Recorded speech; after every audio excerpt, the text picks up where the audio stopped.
So that brings us to the effects section. So majorly there are two types of effects. Number one, signal controlling effects, and number two, signal processing effects. So signal processing effect is also further divided into two. Number one is special effects and number two, spatial effects.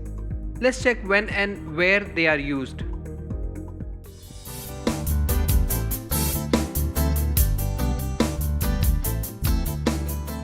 If you put a mic in front of a singer and simply record it, or put it straight through your sound reinforcement system, that's what's called a raw, unprocessed signal. But there's lots you can do to both colour and process that signal before the audience actually gets to hear it. You can get rid of unwanted background noise, you can add reverb to it, make it punchier, add some echo, maybe even make it sound like it's been generated by a synthesizer. All such things we tend to lump under the heading of adding effects. Effects are tools. Sometimes you'll find a range of them built into the mixer. Sometimes you'll need to purchase and plug in a specific effects processor.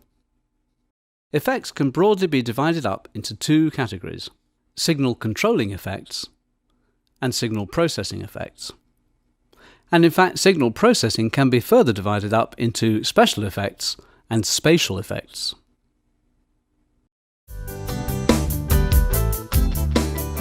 Signal controlling effects are simply used to manage sound. Why does sound need managing? Well, say you want to make a sound more consistent in volume, minimize the peaks and troughs. Effects that squeeze or compress the dynamic range of a signal in order to do this are called compressors.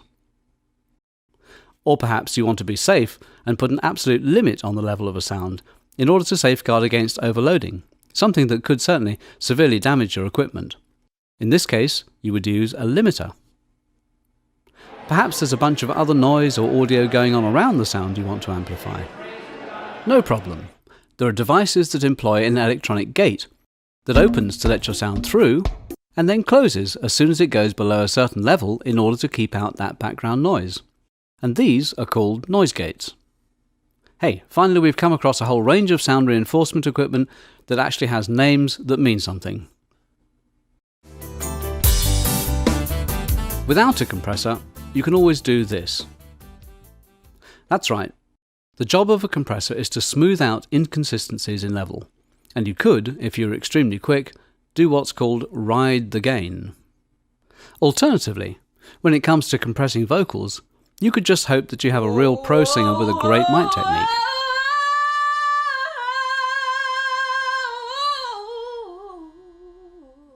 An actual compressor is probably a safer bet though. Compressors are connected directly to the channel or signal that you want to compress. The nature of the effect is such that every sound that needs compressing should have its own compressor or compressor channel, because the settings need to be adjusted individually to suit that particular sound. A 2:1 setting will make a 2 dB increase in the sound only increase by 1 dB. This would be called fairly gentle compression.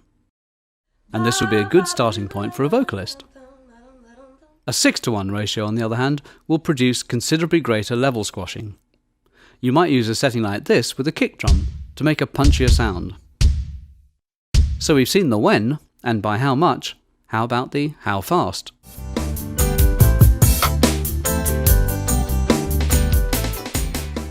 Let's face it, playing music at all takes skill.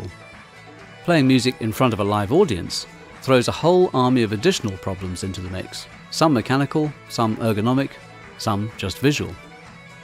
We're talking about extraneous noise, be it mic handling noise, wind at an outdoor gig, bleed from a neighbouring sound source, or even just a squeaky kick drum pedal. All of these can make a mix sound muddy or muffled. This extraneous noise is not something you want in a live mix, and a noise gate will help you get rid of it. Similar to a compressor, a noise gate is connected in-line via a channel insert, and has a threshold setting that determines the level below which the gate will close and no sound whatsoever will come out of that channel. So let's take a vocal mic and a general on-stage sound as an example. When the singer is singing, you don't notice it at all. But when they're not singing, you really don't want an open mic on stage. Set the threshold on your gate so that when it is only hearing the indirect stage sound, it'll close down, resulting in total silence on that channel. When the singer starts up again, the threshold will be exceeded and the gate will open back up and let the sound pass. Again, similar to a limiter, you'll generally find control over attack and release, so that the effect can appear to happen naturally. In particular, if the release is too short, then a nice slow fading sustain on a guitar, or a trail of a cymbal hit, could get cut off abruptly. We will even see more precisely in our coming lessons.